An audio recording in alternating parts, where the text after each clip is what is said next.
Good morning to all of you. हम class 9th का paper solve करने जा रहे हैं।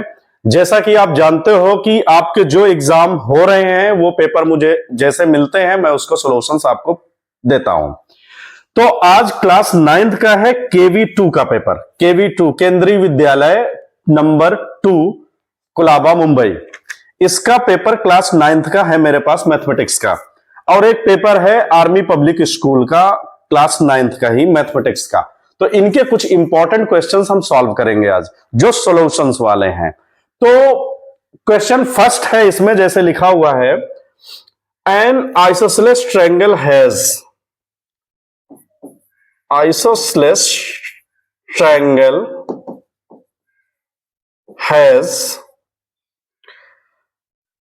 Area 8 centimeter square. The length of its hypotenuse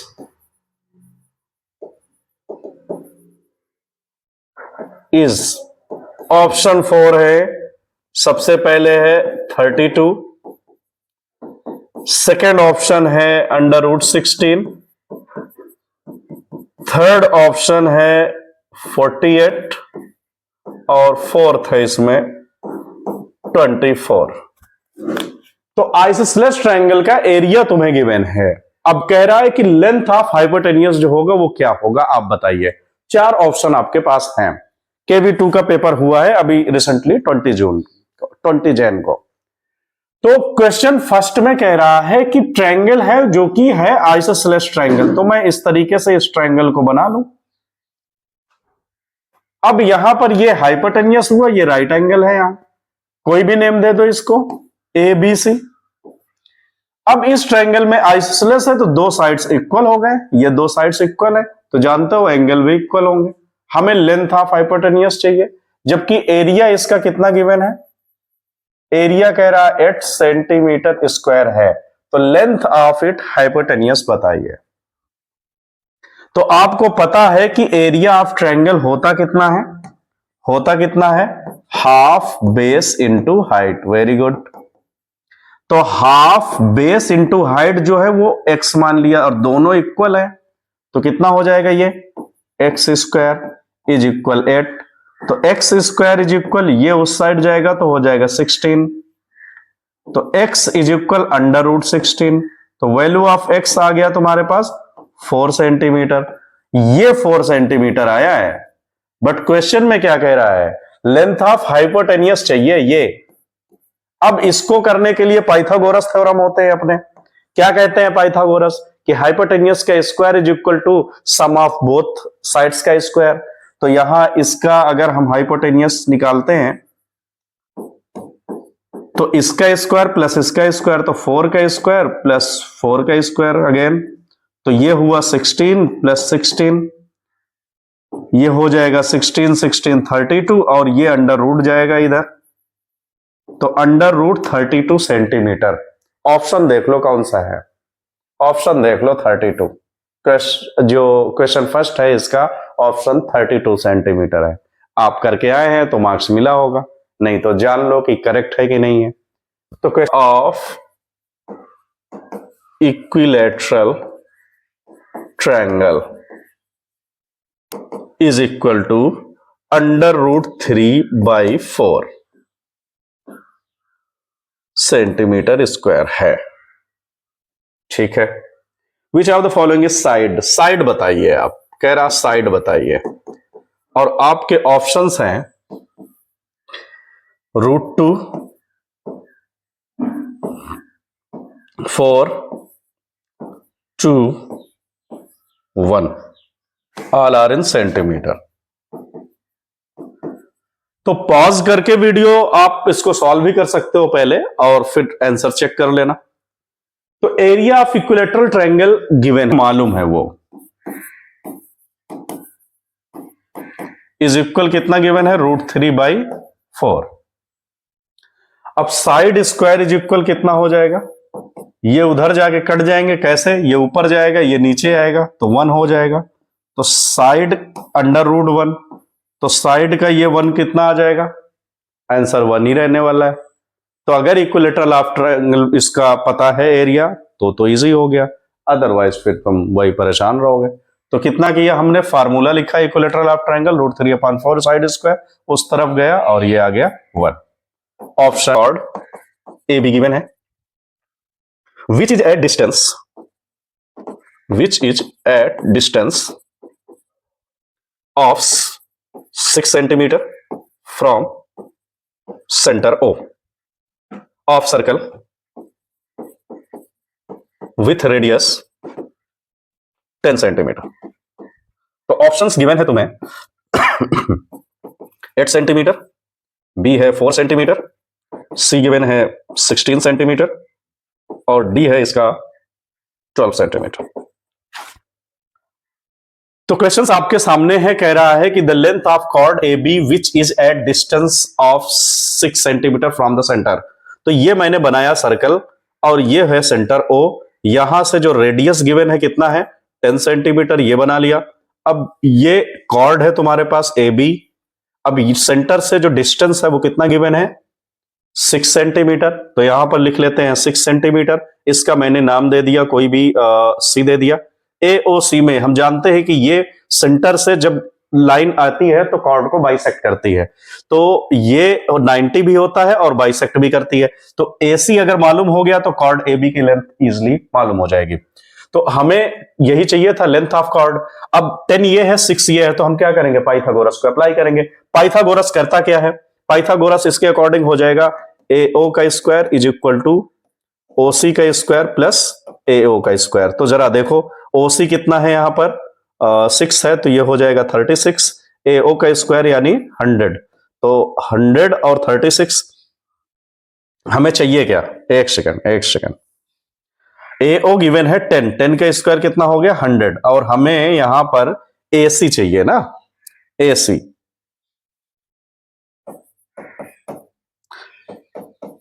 अगर चाहिए तो ये उधर जाकर के माइनस हो जाएगा, तो 100 माइनस 36 ये कितना आ गया AC स्क्वायर। अब इसको माइनस करो तो आएगा 64, AC स्क्वायर है तो इधर जाएगा अंडर रूट और ये दे देगा 8 8 जा 64, तो AC कितना आ गया 8, यानी ये आ गया 8, तो टोटल ये 8 और 8 हो जाएगा। हमें लेंथ ऑफ AB चाहिए था, तो 8 और 8 मिला के कितना होगा 16, तो 8 8 और 16 हुआ। आंसर कौन सा होगा, ऑप्शन सी।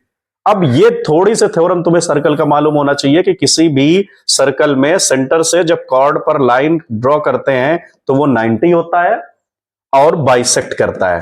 ये थ्योरम एक्सरसाइज 9.1 में है। जब इसको फर्स्ट एक्सरसाइज करोगे तो उसमें सर्कल जैसे ओपन करोगे तो सेकंड पेज पर रखी हुई है थ्योरम, क्या कि line drawn from the centre to the chord is perpendicularly and bisect. Note कर लो इसे। क्वेश्चन बुक का ही इसमें है, if PQRS is cyclic quadrilateral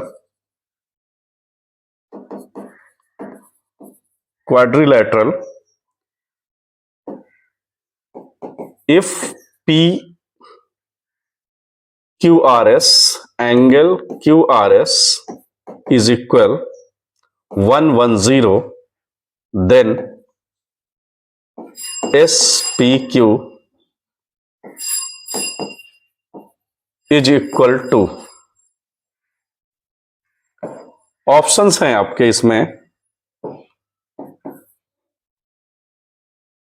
110 degree, 60, 70,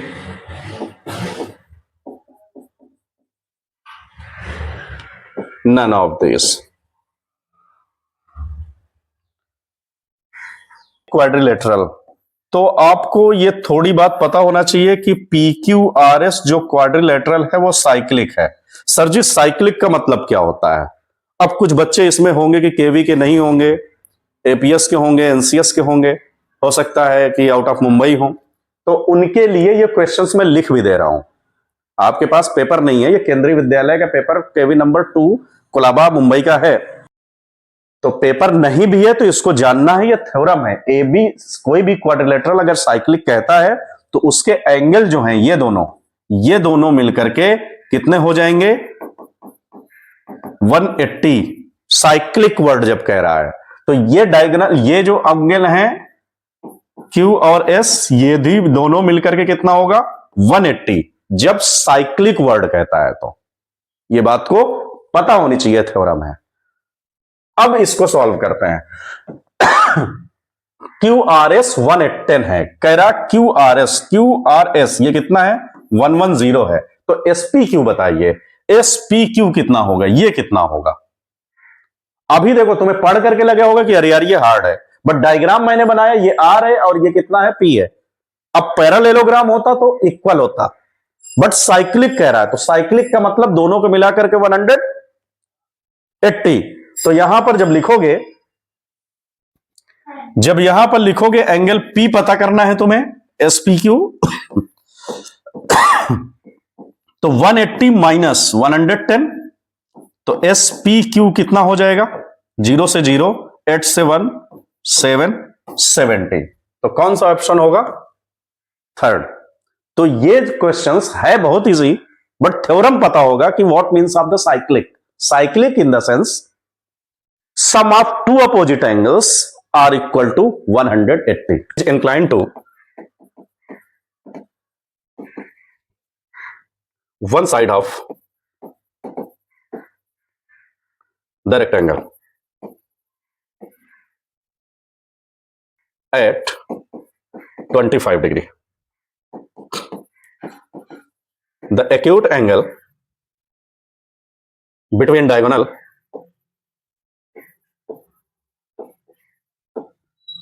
is option 4 है इसमें 55, 50, 40, 25 की कह रहा है कि डायगोनल ऑफ रेक्टेंगल। तो रेक्टेंगल ये मैंने बना लिया, ये होते हैं diagonal, is inclined to one side of the rectangle. Rectangle का ये वन साइड इंक्लाइंड हो रहा है, इंक्लाइंड मतलब उस पर एंगल बना रहा है एक्यूट। तो कितना बना रहा 25। The acute angle between diagonal is, acute angle diagonal का कितना होगा ये बताइए इनमें से। तो जाहिर सी बात है हमें मालूम है कि किसी भी रेक्टेंगल में 90 डिग्री होते हैं सभी एंगल। ये तो क्लास 6th-7th में बताए गए हैं।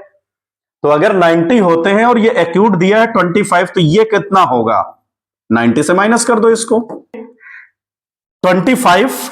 अब तुम्हें इसमें ऑप्शंस देखना है कि 25, 40, 50, 55 में कौन है। तो एक्यूट एंगल अगर ये 25 है तो हमें ये डायगोनल का बताना है कितना होगा। तो ये 25 है तो ये भी 25 होगा, ये भी 25 होगा। क्यों होंगे? क्योंकि इस सेगमेंट पर बने हुए दोनों क्या होंगे इक्वल। क्योंकि ये जो डायगोनल है, मान लिया ये मैंने OAB है, तो ये ट्रायंगल में ये दोनों इक्वल होंगे तो इसका अपोजिट इक्वल होगा। तो 25, 25 ये कितना हो जाएगा एंगल सम प्रॉपर्टी के according sum of two opposite angle. तो यहां 25 यहां 25, तो ये जो एक्सटीरियर है ये कितना बना देगा 50। तो इसका आंसर कितना हो जाएगा 50। याद रखना, अगर कोई और ऑप्शंस करके आए हो तो रॉन्ग हो सकता है वो। Parts the angle subtended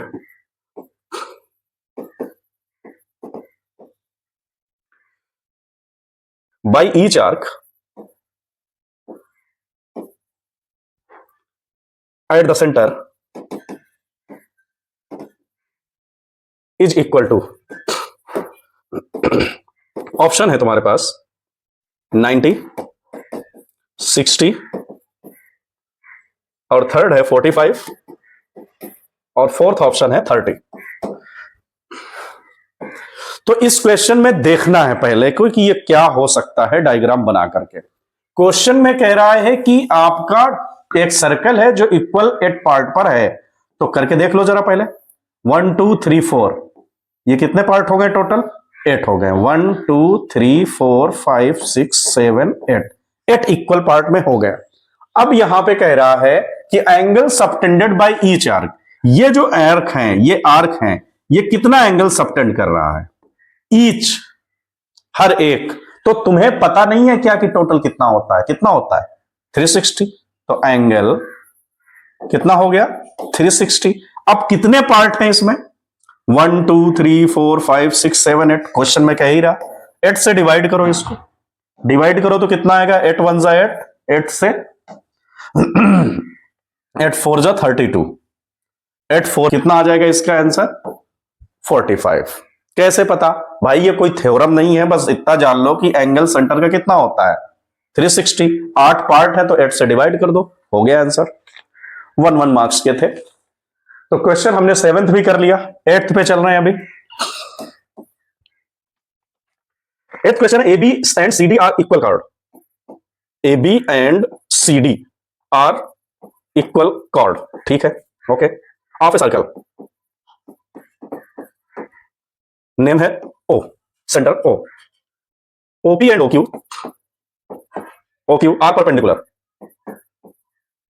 are perpendicular on chord and CD respectively. Angle POQ is 150। तो APQ बताइए, APQ बताइए, जिसमें ऑप्शंस गिवन है 4 30 75 15 60। अब इस क्वेश्चन में थोड़ा सा तो दिमाग लगेगा ही। क्या है क्वेश्चन?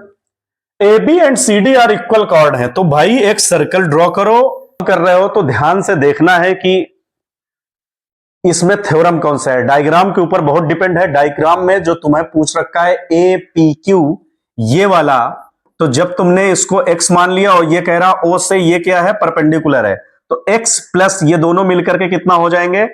x प्लस ये OPQ मिला करके 90 है, क्योंकि क्वेश्चन में कह रहा है भाई कि परपेंडिकुलर है। इसको तुमने x करके मान लिया है कि ये 15 आ गया।